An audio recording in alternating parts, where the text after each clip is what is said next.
Today on the Daily Scoop podcast from the Scoop News Group. It's Tuesday, July 22nd, 2025. Welcome to the Daily Scoop podcast, where you'll hear the latest news and trends facing government leaders. I'm the host of the Daily Scoop podcast, Billy Mitchell. Thanks so much for joining me.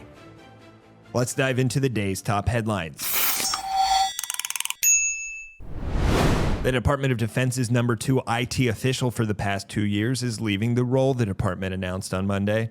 Leslie Beavers, who also served as acting DOD CIO for a period at the end of the Biden administration and during the early days of the second Trump administration, will step down as DOD Principal Deputy CIO at the end of September.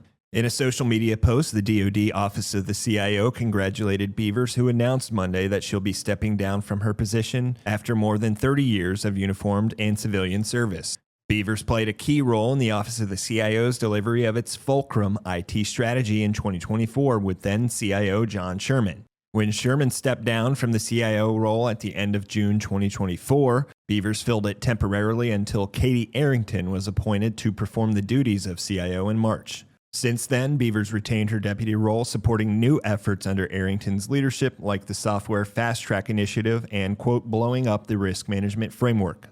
It's unclear what Beavers' next role will be after her departure or who will take her place when she officially leaves. Defense Scoop reached out to the Pentagon for comment. Prior to serving as Principal Deputy CIO, Beavers was Director of Intelligence, Surveillance, and Reconnaissance Enterprise Capabilities in the Office of the Undersecretary of Defense for Intelligence and Security, and as an intelligence officer in the Air Force at the rank of Brigadier General. She also held roles in the private sector with GE and NBC Universal. In other news, President Donald Trump has tapped State Department leader Michael Rigas to serve as the General Services Administration's new acting chief, the agency announced on Monday. It marks the third GSA appointment for Rigas, who has spent the past few months at the State Department as the Deputy Secretary for Management and Resources, according to a statement from Marianne Copenhaver, Associate Administrator for the GSA.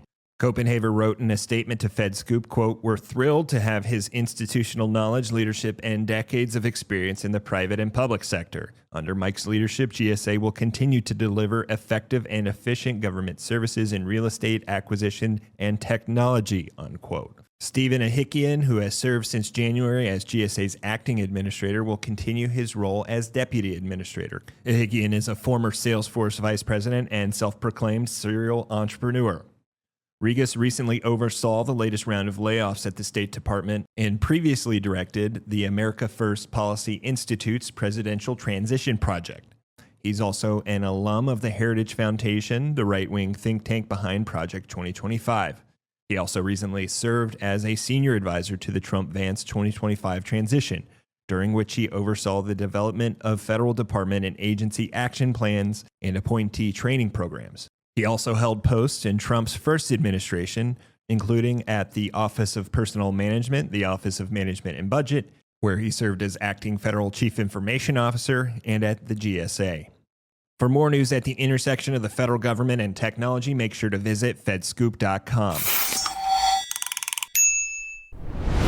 Thanks so much for tuning in to another episode of the Daily Scoop podcast, available on all podcast platforms. If you've already rated the podcast on your platform of choice, thanks so much. High ratings and good reviews of the show help more people to find it. The Daily Scoop podcast is a production of the Scoop News Group in Washington, D.C. Adam Butler and Carlin Fisher help put the show together, and the entire Scoop News Group team contributes. We'll be back tomorrow with more top headlines. Until then, I'm your host, as always, Billy Mitchell. Thanks so much for listening.